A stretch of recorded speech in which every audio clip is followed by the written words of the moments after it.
আসসালামু আলাইকুম। আমাদের ছাদ বাগানে ফিলিপাইনি কালো আখ ও দেশীয় গোল্ডেন আখের চাষ আমরা প্রতি বছরই এই আখের চাষ করে থাকি।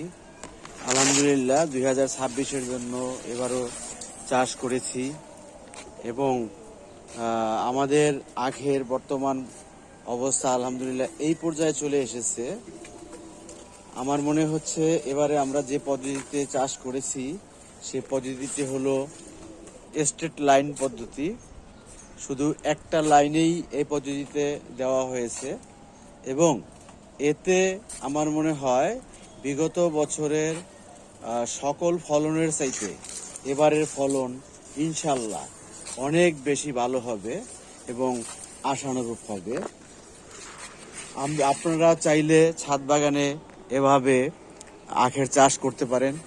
আখ বরাবরই ছাদ বাগানে আলহামদুলিল্লাহ ভালো হয়। আমরা বিগত কয়েক বছর যাবতই করে আসতেছি এবং প্রতি বছরেই ইনশাল্লাহ ভালো ফলন পেয়েছি। তো এবারের ফলন আমার কাছে মনে হচ্ছে আশানুরূপ অনেক ভালো। সবাই দোয়া রাখবেন। আসসালামু আলাইকুম রহমতুল্লাহ বরকাতুহ।